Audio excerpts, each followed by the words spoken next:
Hello and namaste everyone. Welcome back to Everything and Everything. This is your host Adi here. And today we have another special guest, Talia here.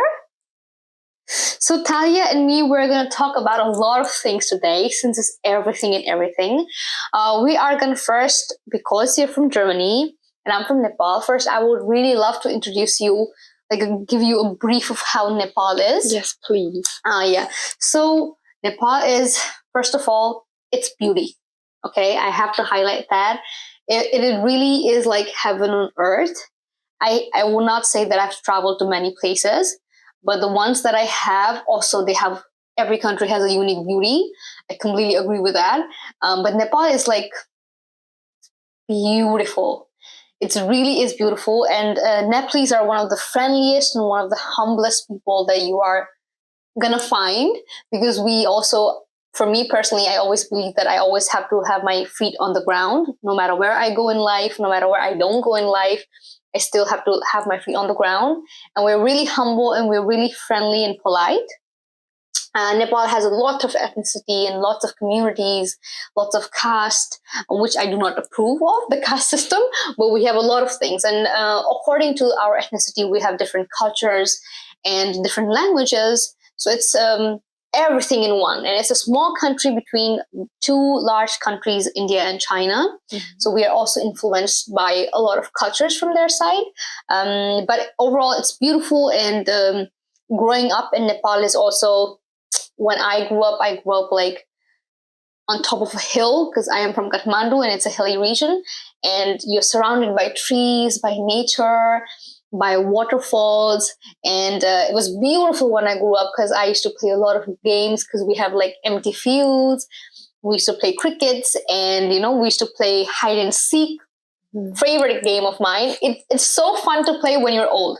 Like when we were like across your initial teenage years and you go into your 20, 25, it is really fun to play with your friends. And we also play a game where you touch someone, and then that person needs to now catch the rest of the people. So we play those kind of games, and that's how I grew up basically. But it has changed over the years. My city used to be, it's beautiful, to be honest. It used to be so beautiful, and I used to love my city. I still love my city, but it has changed over the time, and it has become, I think, urbanization. So it has really changed. And now the playground that I used to play in, it's filled with houses now. Mm-hmm. And when I look at my sister, she is not going to grow up the way that I did. Yeah. She's like more into video games and stuff. She does go out and play once in a while, but it's not how we grew up. Yeah. So it's different. But overall, I really tell you, Nepal is a place that you have to visit once in your lifetime. It really is.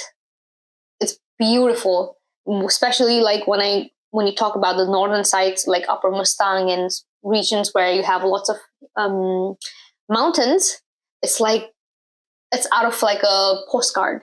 It's really like that. I'll keep it in mind. Yeah. How has it been for you growing up here in Germany? For me, I would say growing up was for me until the Corona crisis. So I will just kind of talk about the time before that. Mm-hmm. I spent a lot of time with my family, especially at my grandparents' house, for example, because I had a really deep connection with their cat.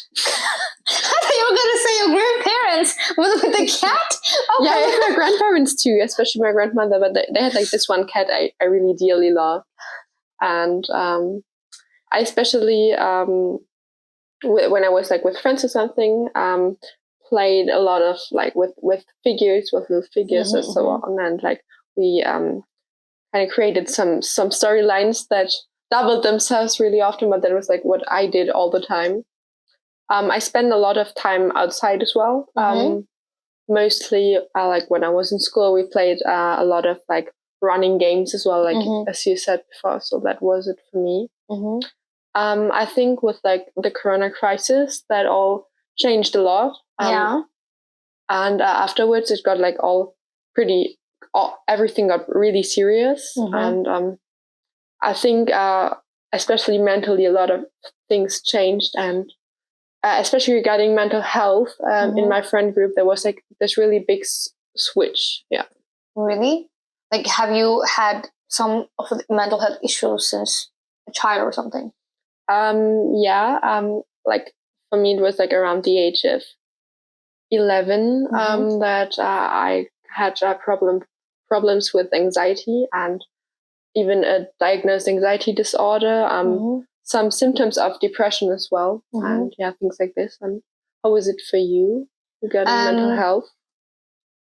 Well, to be honest with you, we in Nepal, we really lack what mental health diseases look like. So mental health awareness is a huge, we have a huge stigma around it. So it's looked up as like something, as a sign of weakness. You should carry on with your everyday activity and it's just there for some time and just go on. So we don't really have a lot of awareness regarding these stuff. But I feel like Germany has. Well, some points yes, but in other points not at all. So like in my family there is a lot of awareness because we have many people with mental health disorders. Okay. But in other groups I know that there's still like the stigma that it's just in their head and you need to smile a bit if you're depressed because it's just like, yeah, you're just a bit sad. Things like this, I think that really exists in Germany as well. Okay, that was new for me because I thought like, because here you, even for the university, I see like psychological counseling and stuff like that. So I feel like it's pretty, widespread and you guys are aware of it. But yeah, there is an awareness. But if you go see a psychiatrist, you often get like stigmatized and you are like really sick and kind of weird as well and things like this. That still exists. Okay. So it's also similar in Nepal, like, so for me also, I think after I came to Germany, I found out a lot of things about myself and had to face a lot of things that I did not know that I had, or maybe I had it once when I was smaller, once like, when I was a teenage, but I never really knew what it was. But after I came in Germany, I had like seasonal affective disorder. I was really warned about this by someone whom I met in the bus, and she was someone who has been living here for 2-3 years. And she really told me she was so scared. Like, I don't know if you have watched Games of Thrones. No. So there is like a saying there, like winter is coming. So that's how she said, like, winter is coming. So be prepared. Take your vitamin Ds. Take your iron, take everything you need, and don't take vitamin D like, after the winter starts. Start taking it way before. And because it was the first time that I was there in Germany, and I was like, oh, I'm going to be fine. Nothing's going to happen to me. That's how my mentality was around whatever she had shared with me. And the first winter went by because the first time you come here, it's like you're all over the place and you're super excited and, and it's a foreign country. So you're very energetic and it goes by. But then you come to second winter, then I caught the seasonal depression. I was literally not able to get out of my bed and my whole body was aching and I did not want to socialize at all. I did not like the idea of meeting anybody. I avoided people as much as possible, and I wanted to lock myself in the room and not get out at all. So that's how then I found out about, seasonal affective disorder, and I looked it up, and I knew that I had it because I was super, super depressed. And that was the first time that I was aware of a mental health problem. Because we are not taught in schools in Nepal. We do not have campaigns that are so prominent and that are so vocal regarding mental health awareness. We do not have also a lot of psychiatrists or counseling sessions that we go through. Even if they're just like really oriented in Kathmandu city only. which is the capital city of Nepal, we don't have much in other areas. So even if people have it, they do not know what it is, and we just brushed off. Right. But I feel like how's it in Germany? Well, there's a problem with getting a place as well, because there aren't enough, and you often have to wait like half a year or even a year to get a session, which can be really bad, because sometimes it's urgent and then you have like no one to talk to. In school, it's like not talked about as well.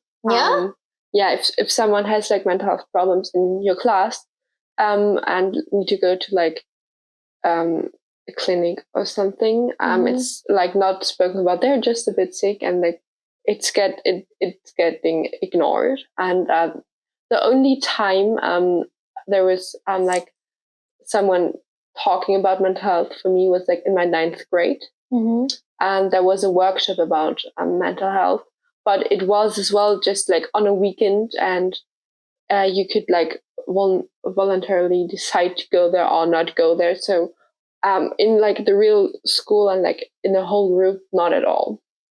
So it's pretty, I mean, there is something called mental health awareness that is here, but I think it's also not so good.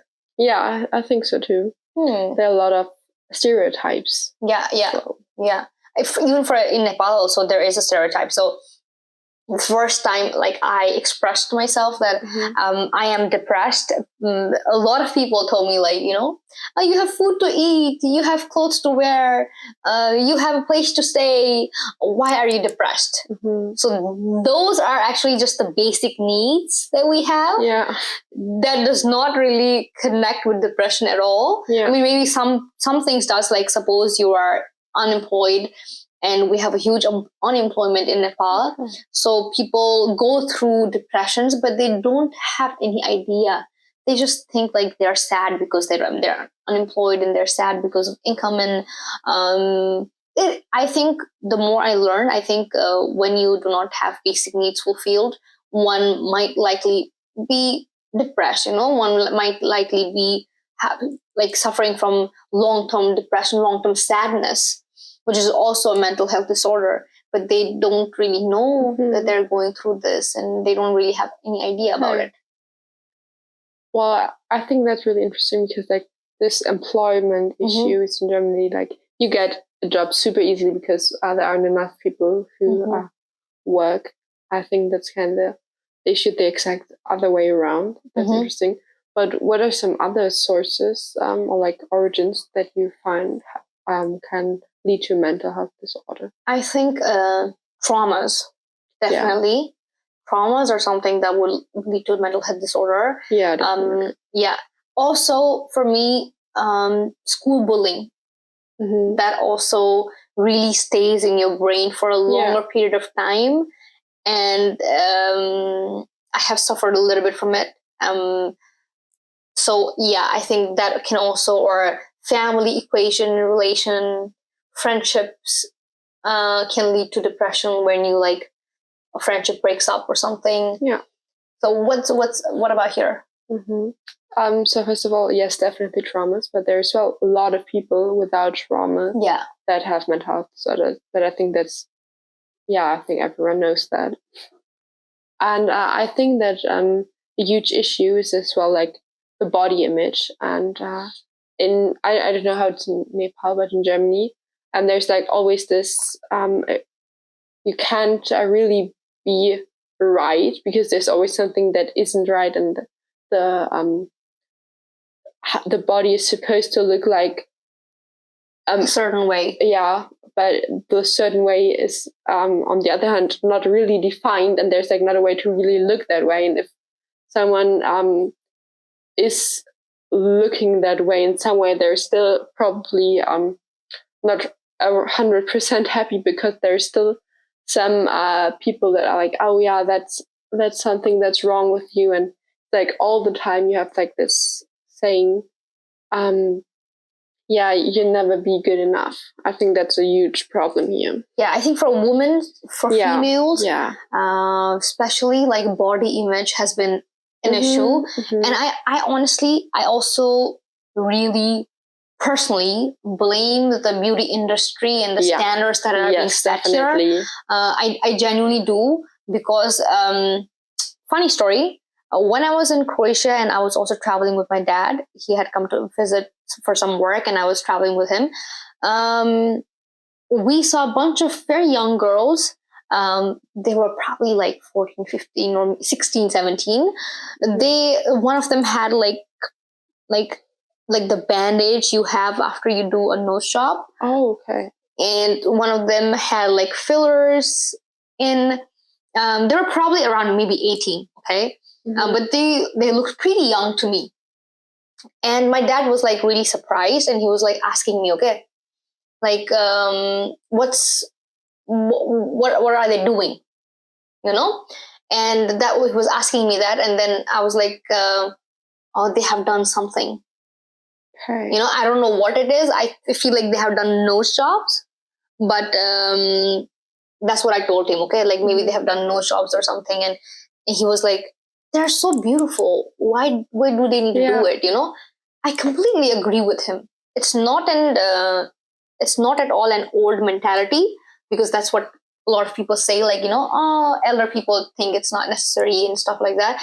No, but I feel like every individual human being has their own beauty. Yes, definitely. And you should be allowed to feel pretty in the way you are. Yeah. You know? And I also understand why so many females feel so insecure and feel the need to change. I also understand that, because nowadays the beauty standards has been, you know, it's okay. It's completely okay. I understand. Like nowadays the beauty standards has been set up like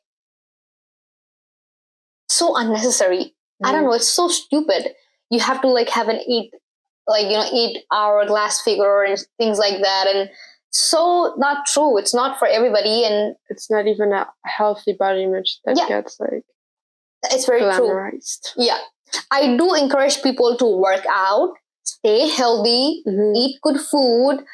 Very important, because the way you eat really reflects on your skin and your body. I believe that, you know, eat good on your food. mental health as well. Yes, on your mental health as well. So eat proper food and nutritious food. Work out. Working out really helps me.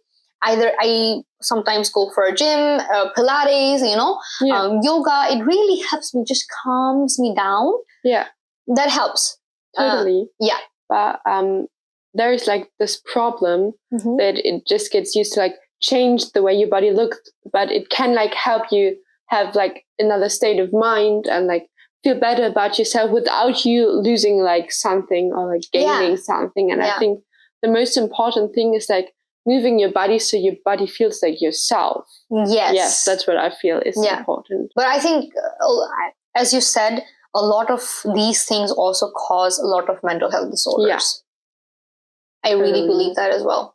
I said before, anxiety has been a really big issue for me since I was really young. As well, my body image has always been really bad, I'd say. So I had like some eating disorders as well. Damn, okay. As well, like I have like ADHD, which is kind of the root of some of my problems, because I never really felt understood by other people, because my brain just works totally different. I felt like, oh, am I being too dumb because I can't concentrate anymore and so on. So that was like some pretty big issues for me. Can you tell me some of the symptoms of ADHD? Yeah, totally. So like the lack of concentration, which is really typical. And like this hyperactivity, that's like mostly like what you have in mind when you think of ADHD, is like people running around in a circle because they can't sit still. That's kind of a stereotype though.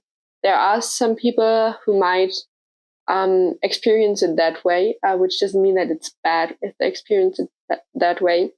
But for me, for example, it's like more turned in. I can't really sit still, like you might have seen. Yeah. And I need to fidget with something all the time. So that's like the way for me, hyperactivity is showing. A really big issue for me is as well socializing. because I don't really know how to communicate in a way that is appropriate to other people, and then like overthink everything in my head just zooms out suddenly. So that's like the symptoms I've experienced. But I feel like you are very good with socializing. Yeah, I analyze a lot. So like I've spent basically my whole life watching how other people react to me, and I am like hypersensitive to how people are like. I really feel like it's just minimal changes in the way people talk or sit or express themselves. So I kind of analyze it and then like really overthink how I should react according to that. Okay, thank you for telling me that. But I think now I'm scared. Maybe I have ADHD as well. I'm not scared, but like, I don't know, because I have, first of all, I have fish of a brain. I do not remember a lot of things. And I feel like some things I just choose not to remember, like, people's names and places. I remember the direction that I go to, and I can obviously find my way back. Once, if you take me somewhere, then I can remember the direction, okay? But I cannot ever remember the street name, people's name, capital cities, I really try to, but I don't remember. Well, these totally can be symptoms of ADHD, because it's like you can concentrate and keep in mind the things that you're really interested in. So like for me, it's like I have like 1,000 different facts about things that interest me, and sometimes I'm like just suddenly sharing them with other people, and they're totally confused where that came from. So like just learning what you want to learn, but it's not really what you want to learn, because you can't control the way it works. So like some things, if you're not interested in it, you won't learn it. Yeah, I won't learn it. That's very true. And I also have a habit, like, even if I try, I cannot do it. And I always felt that, because I studied like something I did not really want to study in the beginning, I always used to blame people. And I'm like, if I did something that I was interested in, I would be so much better and I would be so much good, because if I'm doing something that I do not really have high interest in, and I'm doing that also well. But if I do something that I'm interested in, like, I cannot imagine the effort that I would put in, the energy that I would have.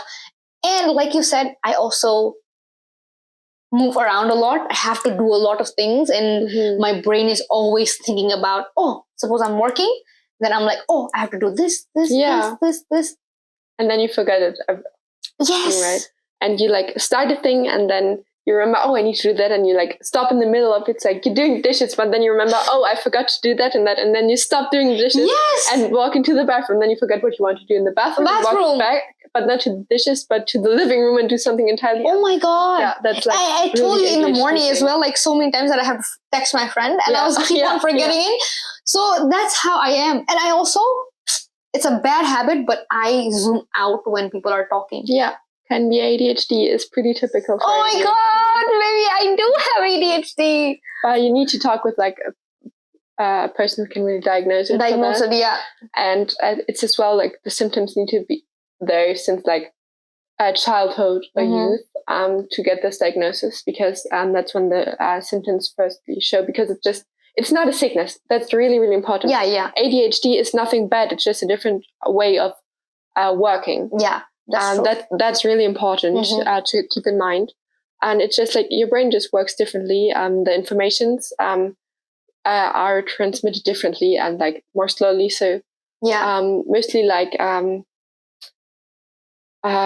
positive, you could say positive hormones. So like adrenaline gets transmitted less, because that's like the way it works.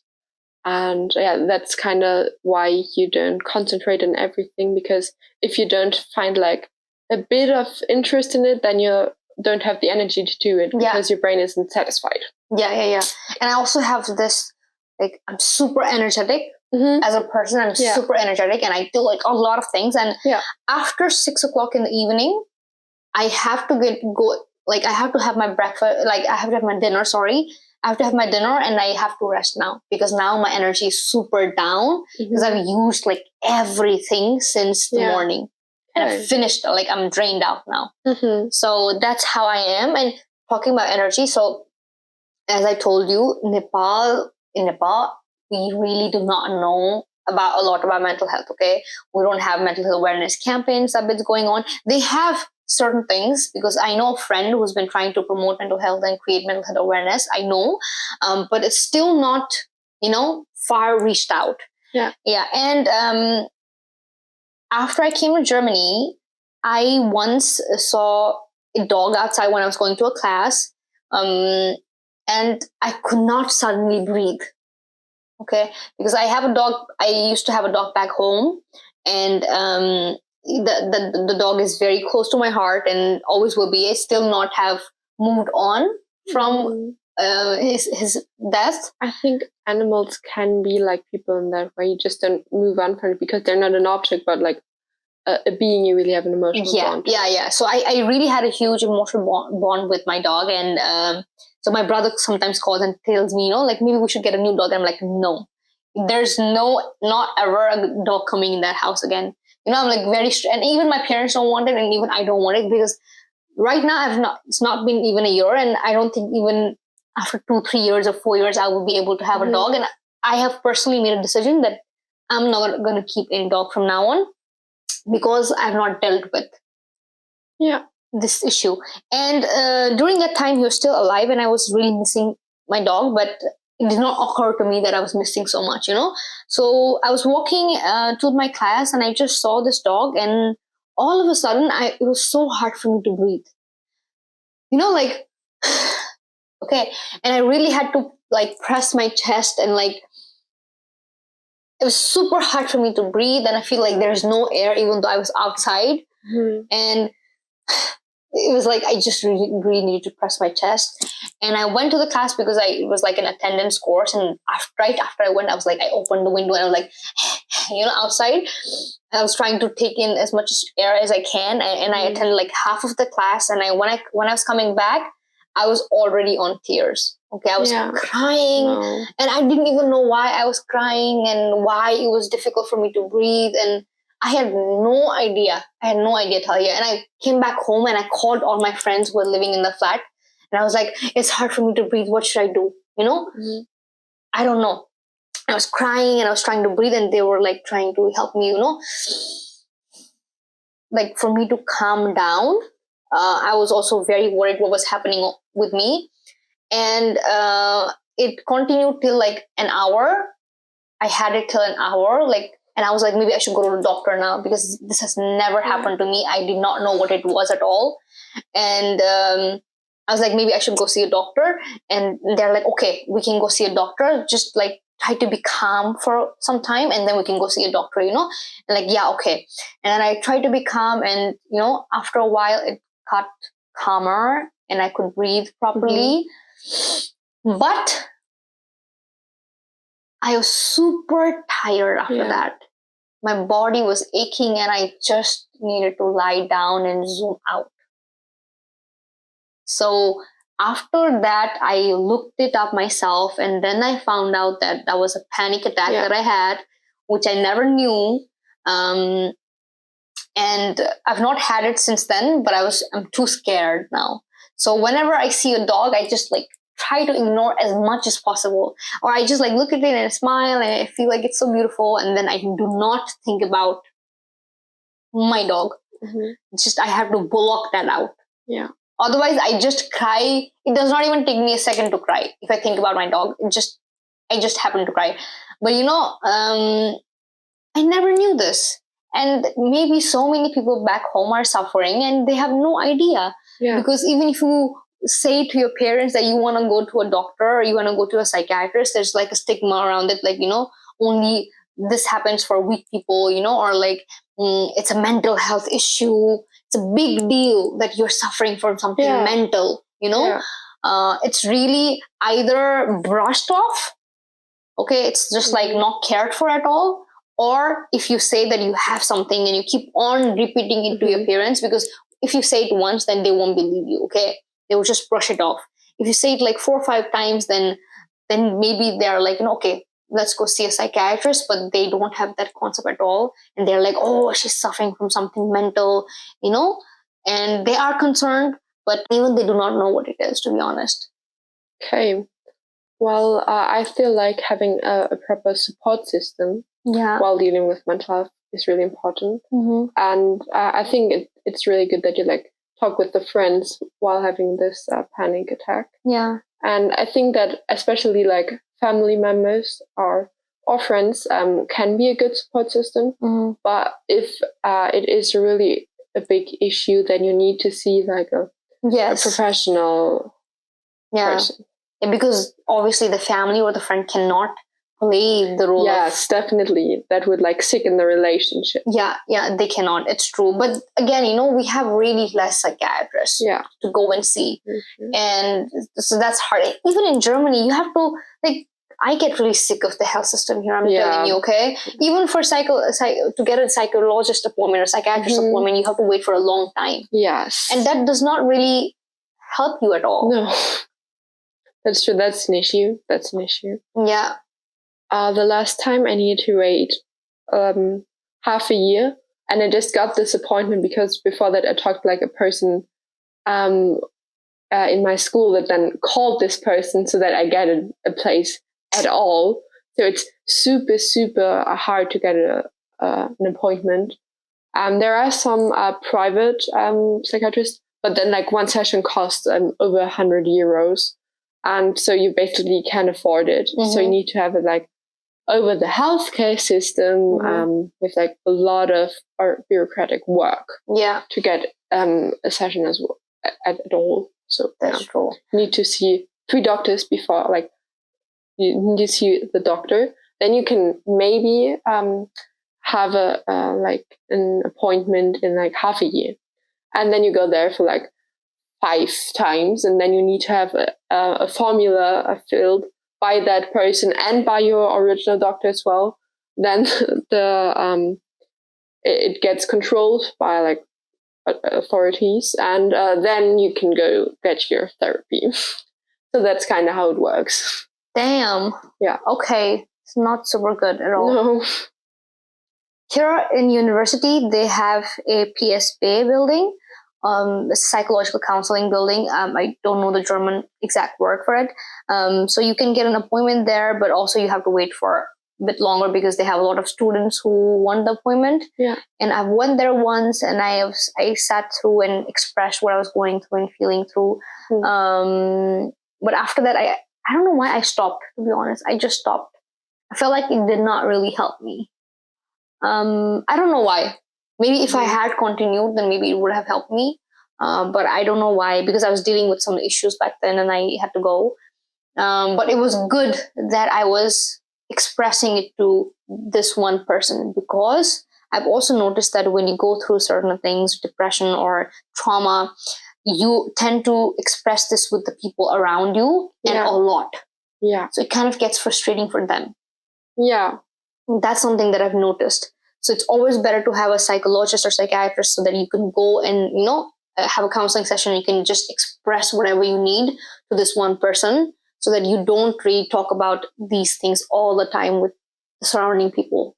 I think that's also something that's really important for your relationship. Because it can make the person you talk to kind of sick if they need to like go into a psychiatrist or psychological person role, because they can't really cope with it. They don't know how to help you, and that can be like super energy draining for them as well. But that does not mean that you shouldn't talk to them at all. That's really, really important. You need to talk to like your friends and family as well. You can't just like shut up about it. That's not possible. But if you feel like this is an important issue to you, or like a really big issue to you, you need to see and seek professional help as well. Yeah, I feel like now ADHD is something that I have to definitely look into, because so I have this habit of always playing with my hair since I was a child, and I listen to things that I want, and rest I just omit them out, and I zoom out. I forget a lot of things to the point that I was thinking maybe I'm getting old, and maybe I have to take like, fish oils and almonds, a lot of almonds, so that it helps my brain. But maybe it's ADHD. I don't know. It's possible. It's possible. I don't know. Well, ADHD for female-born persons is often diagnosed really late because the symptoms, especially in comparison to like boys or young boys, are super different. Okay. And because as well, like in society, female-born persons don't get that much room to like express themselves in like really an active way. They get like bossy and so on. Yeah, that's like what gets used. And for female persons, there's like a change in hormonal things when you turn like around 20, 25 again. So like people with ADHD have like a really it gets a lot worse around like 20, 25. So that could kind of maybe tell you why it's getting worse in past time. While for male persons, it's getting easier a bit. So like concentration and so on, because like the hormone cycle kind of changes. Yeah, that's true. For me, it was like I needed to like really dive into the topic and like, okay, what are the symptoms? And then I went to an appointment, and it was really funny because like I told what like my issue was in the past time, and I went to like an appointment with like the psychiatrist has ADHD. Okay. And then like there were like 2 minutes, and then the question really, without me saying anything about my concern, turned into like her asking me things about how like really concerned this topic. And so like without me saying anything, she already knew. So that's it was like I needed to accept it for myself, to communicate what my problem is, so that other people can see it too. Okay. I think I got your point. Yeah, I think because until unless you would have told, I would have not known what it was, because I was really I've been 4, 5, 6 days. I've been taking like a lot of almonds, and I wanted to buy this fish oil that's not really tasty, so that I remember things, but I really don't remember it. Like, that won't help. Yeah. That probably won't help. Yeah. Okay. Thanks for telling me that, to be honest. Yeah, because it is only after I came to Germany. I know that I'm very anxious. I have a problem of never living in the present. My brain is like always in the future. Same. It's always in the future. It's always thinking about the future. And I just sometimes, that's why I watch a lot of series, so that I do not overthink things. Yeah. And I just stay focused on, certain things. But even while watching the series, I'm like, I look into other things. I do that as well. I get bored while watching series pretty often. Yes. And now I just I skip. Oh my God, I have a very bad habit of skipping. Okay. Yeah. And my brothers, they get really mad that I skip, and I'm like, oh, please, just once, please let me skip just once, I have to skip. Why should I watch them like stare into something for like 5 minutes? I don't see a reason in it. Yeah, me too. Like, I love series though, okay, because it's like long and I get to, listen to something. I mostly don't watch it, I just listen, and it's long, so it's nice for me. But like I have to press, because some things, like if you watch a movie, then you already anticipate what's going to happen. So I'm like, I want to go forward. But yeah, I think I have an issue. I have to deal with this. But thank you so much, Talia, for expressing your feelings and creating awareness regarding mental health. For Nepal, I would say it is an important issue that we often do not highlight and we ignore. So we have to bring up mental health awareness, either it's through campaigns, or even I think it's very important that you are aware of mental health problems and diseases when you are in school. Yeah. So educating this since school is something. Totally. Yeah. Educating this since you are a child, it's very important. And please don't brush it off if someone has something. Try to make them feel like they need to look into it. They need to understand what this is. And you have to also personally look into internet regarding what is going on with you. It's very important. Otherwise, because we don't have that much huge facility, and even for German, I think it's, yes, you guys do have a better mental health awareness compared to Nepal. Definitely. But you guys are also still lacking because of the services that are provided here in Germany. Yeah, and as well, like the mindset of a lot of people. Yes. Yeah.